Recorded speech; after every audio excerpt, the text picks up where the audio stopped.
पत्रकार हैं उन सभी को मैं अभिनंदन करता हूं। साथ ही इस अर्जेंट प्रेस कॉन्फ्रेंस के माध्यम से झंझारपुर विधानसभा के सभी देवतुल्य जनता को जनसुराज परिवार के तरफ से अभिनंदन प्रणाम।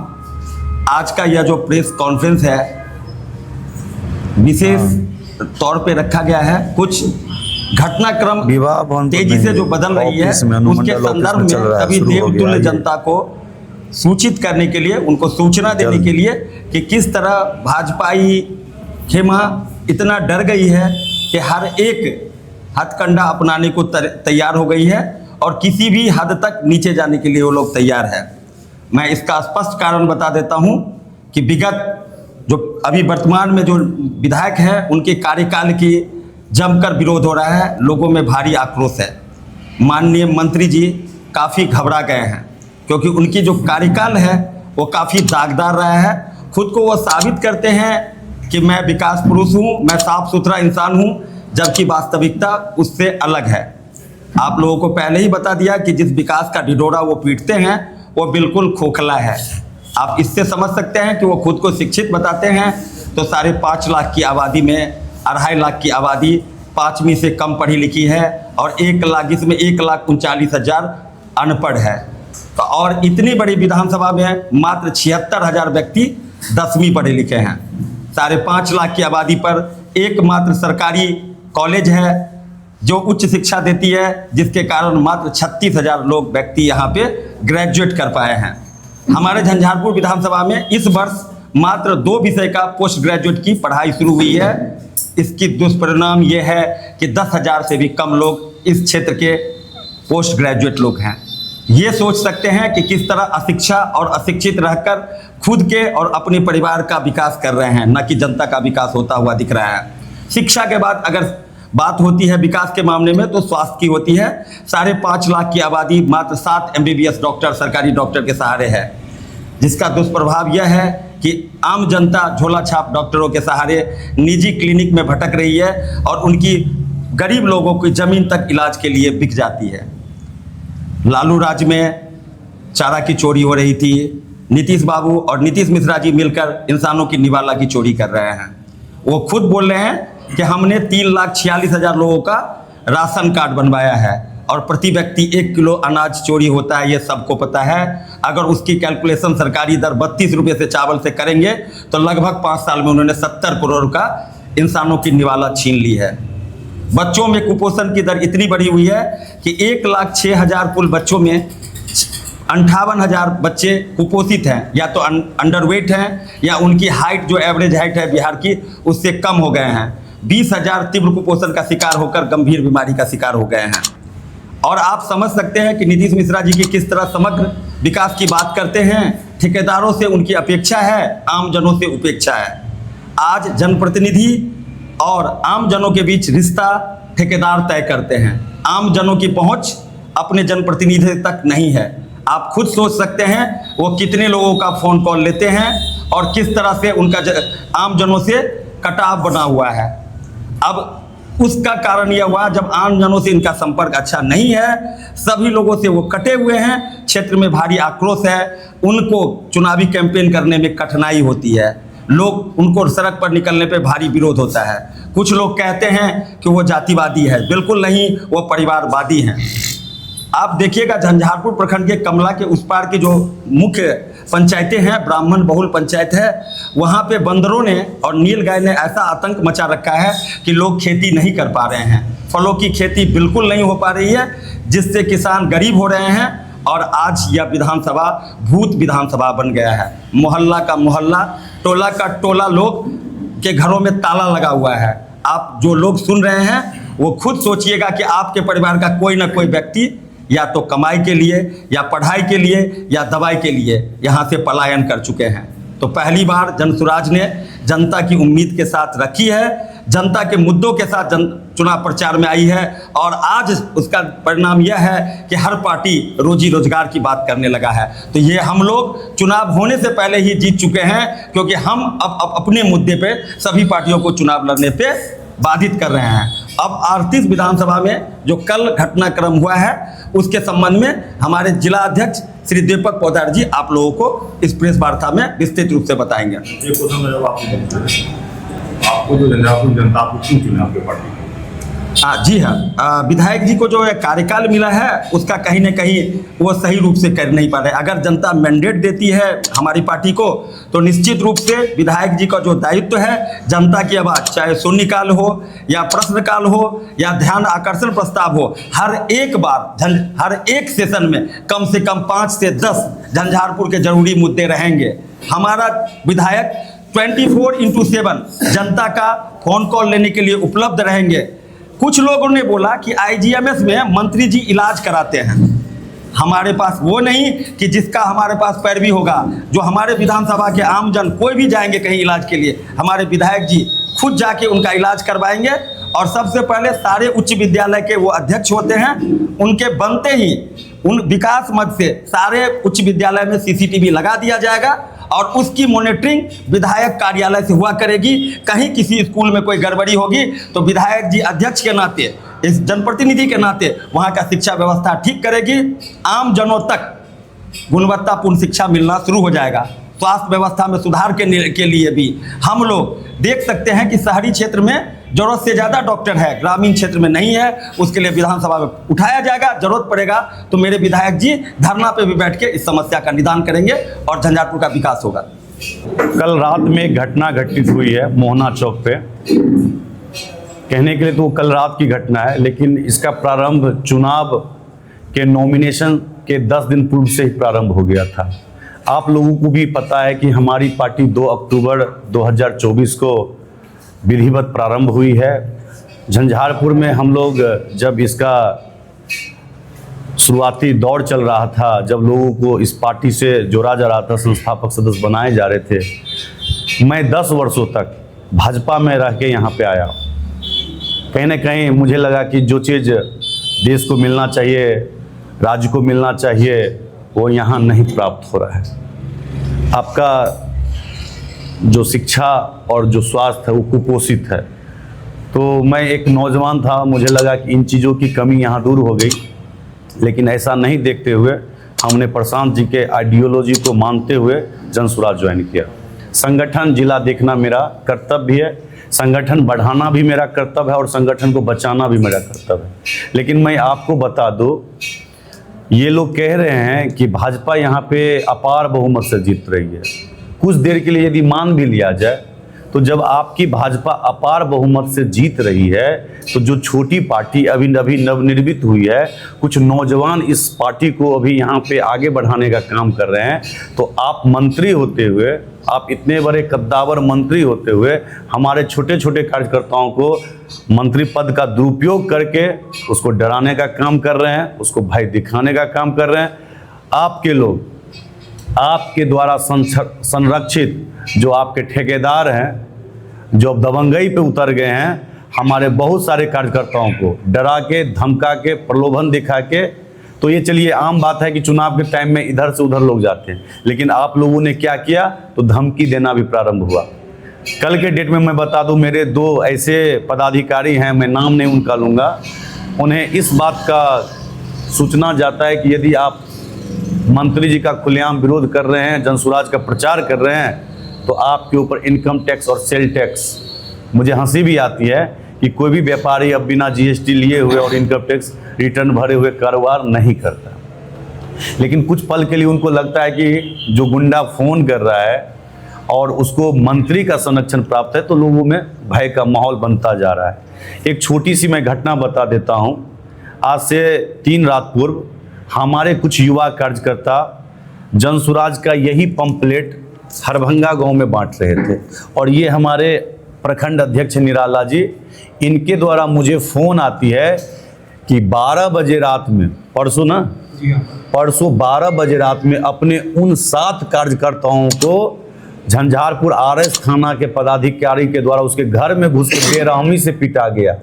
तो हमने अपने अध्यक्ष जी से पूछा क्या सही में उन्होंने कुछ ऐसा काम कर रखा था जिसके चलते पुलिस घर में जाके मारी? तो बोला ना, शराब वो पिए हुए था, ना वो स्मैक का सेवन किया हुआ था, न वहाँ पे चरस गांजा बिक रहा था, न किसी प्रकार का वहाँ पे कोई हंगामा हो रहा था। किसी भाजपाई कार्यकर्ता के द्वारा सूचित किया गया था थाना को, जैसा कि बाद में पता चला कि यहाँ पे कुछ ऐसे लोग हैं जो वोट खरीदेंगे, लोगों में पैसा बांटेंगे। मैं 2 मिनट के लिए आपको वो कुछ लोगों से मिला देता हूँ। इधर आओ बाबू, इधर आइए आप तीनों, थोड़ा कैमरा इधर दिखाइएगा। ये बच्चे हैं, इसकी उम्र को देखिए, क्या लगता है कि ये वोट खरीद पाएंगे? वोट खरीदने के लिए हमारी पार्टी इनको रखेगी 12 बजे रात में कि जाके आप वोट खरीदिए? इन लोगों को बहुत ही बेरहमी से मारा गया है। 7 मोबाइल छीन लिया गया, 2 मोटरसाइकिल लेके आरएस थाना चली गई। तो हमको जैसे ही हमारे अध्यक्ष जी ने फ़ोन किया तो मैं घटनास्थल पर पहुंचा। मैं डीएसपी सर को फ़ोन किया कि सर मेरे कार्यकर्ताओं के साथ ऐसा ऐसा घटना हुआ है, कृपया सर आप घटनास्थल पर आइए। सर कहीं और थे, लेकिन उन्होंने तुरंत कार्रवाई करते हुए जो भी यहाँ से ले जाया गया था, हमारे अध्यक्ष जी को बुलाया गया, वो सबमिट किया गया। लेकिन अभी तक कार्रवाई क्यों नहीं? क्या ये बच्चे पंपलेट नहीं बांट सकते हैं क्या? क्या दिन में बांटे थे? नहीं, लिखित, हाँ, लिखित सूचना इसलिए हम लोगों ने नहीं दिया। चुनाव का टाइम है, हम लोग कम ही लोग हैं जो अभी चुनाव प्रबंधन को देख रहे हैं, तो लगा कि नहीं सर, डीएसपी सर ने तुरंत कार्रवाई की। लेकिन ये जो विधिवत कार्रवाई के लिए तो मेरा लीगल सेल को ये गया हुआ कि ये मामला क्या है। यदि इन लोगों ने कोई अपराध नहीं किया है तो उस पदाधिकारी को दंड मिलना चाहिए, हमारा यही गुजारिश है। और लिखित में भी हम लोग आवेदन देने जा रहे हैं डीएसपी सर के पास। कल रात से एक वीडियो वायरल हो रहा है जिसमें देखा जा रहा है कुछ जनसुराज कार्यकर्ताओं के द्वारा बीजेपी के कुछ कार्यकर्ताओं के साथ झड़प होती दिख रही है, इस बारे में क्या कहना? नहीं, झड़प तो नहीं हो रही है, बस वहाँ पे हमें पता चला कि जैसे पूर्व में हमारे अनुमंडल के कुछ पदाधिकारियों को डायरेक्ट मंत्री जी ने पाक दोपटा पहना के अपने प्रभाव में लिया, तो कल पता चला कि हमारे ही पार्टी के एक होनहार नौजवान जो हमारे युवा जिलाध्यक्ष भी हैं और प्रत्याशी के दौर में भी थे, लेकिन प्रत्याशी तो किसी एक को बनना था, तो उन्होंने कल क्या किया, अपने टीम के साथ लगभग 6-7 गाड़ियां थी उस काफिले में। हम लोगों को पता चला कि वो हमारे राजकुमार कुशवाहा जी के मोहना स्थित राजधानी एजेंसी पे उनके साथ मीटिंग करने जा रहे हैं। तो मैंने पहले भी कहा कि मैं संगठन जिलाध्यक्ष के नाते यदि संगठन बढ़ाना मेरा दायित्व है तो संगठन को बचाना भी मेरा दायित्व है। यदि ऐसा ही था तो हमारे साहब को जब ये लड़का यहाँ पे एक कार्यकर्ता बन के आया तो अपने संसर्ग में रखते।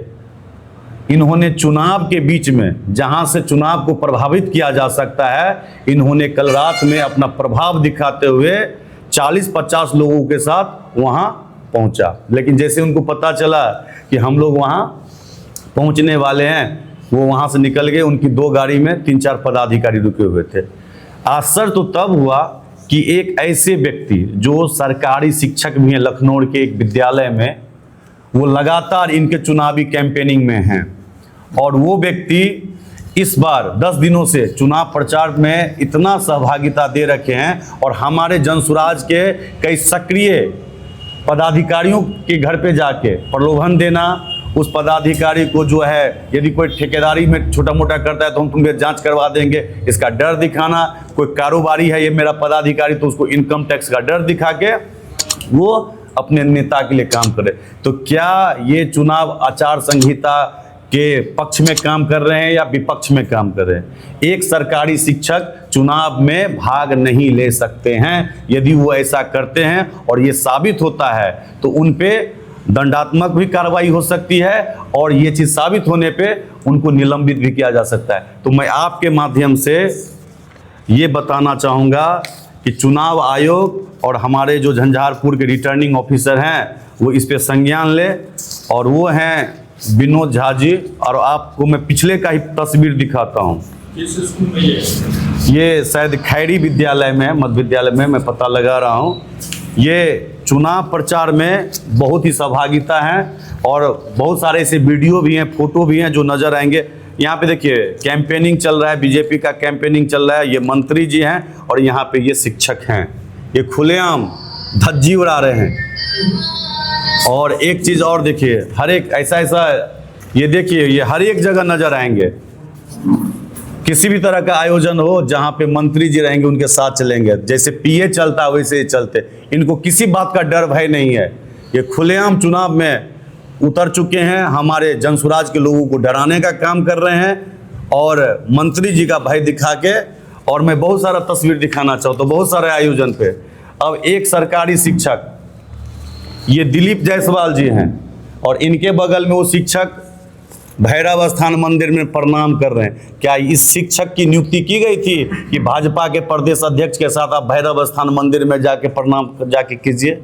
तो मैं आप लोगों को ये सारा तस्वीर देने जा रहा हूँ। हम लोग बहुत ही से शांत थे, लगा कि नहीं चलिए हम लोग किसी के पीछे क्यों पड़े, लेकिन हमारे पदाधिकारियों को जब तंग किया, कल रात में हमारे राजकुमार कुशवाहा जी को ये लोग प्रलोभन दे के तोड़ने का काम कर रहे थे कि आपको MLC बना दिया जाएगा। मंत्री जी अब थोड़ा दिन के बाद जो है, इस चुनाव के बाद MP इलेक्शन लड़ेंगे तो झंझारपुर भाजपा से आपको टिकट दे दिया जाएगा। ऐसे करके अब देखिए, कोई भी हो कहीं किसी आयोजन में ये उपस्थित रहते हैं। नहीं, अभी लिखित तो अभी हम लोग प्रेस कॉन्फ्रेंस कर रहे हैं। कोई भी आयोजन हो, किसी भी आयोजन में ये खुलेआम, यहाँ देख लीजिए, यहाँ पे नितिन नवीन है, मंत्री है, उनके साथ भी ये घूम रहे। मतलब ये सक्रिय रूप से बीजेपी कार्यकर्ता बन के काम कर रहे हैं। तो क्या सच में या तो ये शिक्षक हैं या तो बीजेपी कार्यकर्ता हैं, ये बताएं। और मंत्री जी बताएं कि क्या रीजन है कि एक सरकारी शिक्षक को अपने पीछे काम पे लगाए हुए। ये सारी तस्वीरें कब की है? ये सारी तस्वीरें आज से 1 महीना पहले और आज तक की है। ये सारे राजकुमार जी के पास जो ये लोग आए थे प्रलोभन देने के लिए, तो क्या ये राजकुमार जी को जानकारी थी इसकी जो हमसे मिलने आ रहे थे? इस बात की पुष्टि अभी नहीं हुई है और हमारी बातचीत राजकुमार से नहीं हुई है। जब आप लोग ने वो वीडियो दिखाया था, वीडियो के माध्यम से देख रहे थे कि आप लोग उनके साथ थे और बातें कर रहे थे कि इन्होंने जो है उसको खरीदने की काम कर रहे हैं, 10 लाख की बातें भी कर रहे थे कि 10 लाख का लोभ दिखाया जा रहा है। तो क्या इस पे जो है राजकुमार जी की क्या प्रतिक्रिया आई? राजकुमार जी को हम लोग को सामने में आकर देखकर ही ये लगा कि कहीं ना कहीं उनसे गलती हुई है या जो चीज़ वो करने जा रहे थे वो एक भूल था। क्योंकि आप देखे होंगे कल एक नौजवान हमारे साथ थी, गंगा प्रसाद गंगोत्री, जो RJD के लिए अच्छे नेता भी थे, कल उनको अमित शाह से माला पहनाया गया। अब देख लीजिए, ये लोग इतने डरे हुए हैं कि अमित शाह के एक RJD के कार्यकर्ता को माला पहना के बीजेपी ज्वाइन करवा रहे हैं। ये चीज़ चुनाव से 2 महीना पूर्व भी हो सकता था। बीच चुनाव में जब 5 दिन 6 दिन अब बाकी है वोटिंग का, और तब ये किया जा रहा। और वही शख्स जो कल के डेट में जिसका फोटो आया है कि वो अमित शाह जी के संसर्ग में आए हैं, बीजेपी ज्वाइन किए हैं, वो भी कुशवाहा जी को मनाने के लिए वहाँ पे उपस्थित हैं और वीडियो में ये चीज़ है। और दूसरी बात, प्रदेश के भी एक पदाधिकारी हैं जो उस वीडियो में दिख रहे होंगे। तो क्या कारण है कि एक सरकारी शिक्षक 10:30 बजे रात में बीजेपी के पदाधिकारियों के साथ हमारे जिला उपाध्यक्ष के पास क्या करने के लिए आए हैं? तो कहीं ना कहीं ये 10 दिन पूर्व से भी बहुत सारे गाँवों में जा रहे हैं, हमारे पदाधिकारियों को डरा रहे हैं। मैं उसका एक ताज़ा उदाहरण बताता हूँ। एक राहुल प्रधान है, हमारे अनुमंडल के उपाध्यक्ष थे, उसको भी भड़का के प्रलोभन दे के ले जाया गया कि तुमको ठेकेदारी देंगे। तो क्या ऐसा नहीं हो सकता है जो राजकुमार बोलते थे कि हम प्रत्याशी बनने के लिए हमको बहुत सारा खर्चा हुआ है, हो सकता है कि उनको प्रलोभन दिया गया हो। मेरी पूरी बातचीत नहीं हुई है। राजकुमार जी ने हमको कहा कि भैया मैं कल आपसे बात करूंगा। अब तक वो आपकी पार्टी में बने हुए हैं राजकुमार जी? अभी तक तो हैं, तो मीडिया के सामने बात करते जी, आएंगे वो। और आप देख सकते हैं कि राहुल प्रधान, मनोज कलाकार, अमरिंदर पासवान जो मेरे उपाध्यक्ष हैं, हमारे अध्यक्ष हैं, इन सभी को वापस ले जाया गया। और बहुत सारे जो नहीं जग गए, जिसमें एक हमारे भाई साहब प्रवक्ता हैं, इनको भी डराया धमकाया गया, इनके घर पे पहुंचा गया। तो 3-4 ऐसे भी हैं जो दिलेर निकले, वो नहीं गए। तो चुनाव के समय में ये क्या दर्शाता है एक कद्दावर नेता को कि आप किसी के घर पे अपने आदमी को भेज रहे हैं, उसमें भी एक सरकारी मास्टर। कम लाखों वोट जीत रहे, उनको भी इतनी मेहनत करने की इतना प्रलोभन देने की क्या जरूरत पड़ रही है? क्योंकि उनको हार अब नज़र आ रही है। मैं 2009 से उनके लिए काम करता था, चुनावी कैंपेनिंग में 10 चुनाव लड़े थे, मैं लोकसभा से ही काम कर रहा था। उनके साथ मैं कई बार काउंटिंग हॉल में हूँ, उनके चुनाव के लिए, उनका चुनाव में भी मैं सक्रिय भूमिका निभाता था। 2-2.5 साल पूर्व मैं वहाँ से आ गया जनसुराज में। तो हमारा जो अनुभव रहा है इलेक्शन कैंपेनिंग का, मैं बहुत ही ज़्यादा फील्ड में रहा था। किसी भी पार्टी को सभी बूथ पे समर्थन नहीं मिलता है, लेकिन इस बार जो हम घूम रहे हैं और जो हमने देखा है, बिहार बदलाव की ओर जा चुका है। हर एक बूथ पे, हर एक मोहल्ला में, हर एक टोला पे लोग जनसुराज के दीवाने हुए जा रहे हैं। बहुत सारे गांवों से ये इनको खदेड़ा जा चुका है, खदेड़ा जा रहा है। तो इसीलिए देखे होंगे कि जितने ठेकेदार हैं जो झंझारपुर को खोखला कर दिए हैं, जो काम 5 लाख में होना चाहिए उसका बिल 50 लाख बनाया जाता है, जो योजना 1 करोड़ का होना चाहिए वहाँ 4.5 करोड़ का बोर्ड लगता है। वही सारे ठगने वाले लोग अब गमछा पहन के मोटरसाइकिल पर घूम रहे हैं और लोगों को डरा के, धमका के, अपना प्रभाव डाल के उनको हमारे पार्टी से छीना जा रहा है। हम लोग कुछ नौजवान है, छोटे छोटे यहाँ पे नौजवान हैं, कम उनके नौजवान हैं, बहुत सारे लोग मंत्री के प्रभाव में आ जाते हैं, भयभीत हो जाते हैं। लेकिन कुछ दिलेर अभी भी बचा हुआ है। झंझारपुर में बहुत ही जोरदार चुनाव होने जा रहा है, क्योंकि जनता हमारे साथ है और ठग ठेकेदार आपके साथ है। तो सुन लीजिए, परिणाम जो भी हो, चुनाव अच्छे से लड़ना है। और मैं उनका स्वभाव जानता हूँ, ऐसा चुनाव वो कभी भी नहीं लड़ते थे। पता नहीं कहीं ना कहीं से उनको हार का डर सता रहा है। तो मुझे लगता है कि उनका जो चुनाव लड़ने का तरीका है, कहीं ना कहीं वो डिप्रेशन में जा रहे हैं और गलत गलत हरकत किया जा रहा है उनके तरफ से। बिल्कुल, एक टाइम 13 उम्मीदवार क्या यहाँ पे 13 उम्मीदवार जी, आपका मुकाबला किससे है? ऑब्वियसली है कि पूरे बिहार में जनसुराज सीधे तौर पर एनडीए से लड़ रही है। एक जो चर्चा हुई है कि गुलाब यादव जी जो आए हैं, इनको समर्थन दे रहे हैं रामनारायण यादव जी को, और जैसे ही उनका एक बातें आ रही थी इंटरव्यू में कि कृष्ण के जैसा रोल हमारा निभा रहे हैं, साथी का रोल निभा रहे हैं, तो क्या इस बार आप लोग रामनारायण यादव जी को नज़रअंदाज कर रहे हैं? नहीं, चुनाव में हम लोग 13 प्रत्याशी हमारे यहाँ पे हैं, तो हम लोग एक भी प्रत्याशी को नज़रअंदाज नहीं कर रहे हैं। तो ये इसे त्रिकोणीय माना जाए या?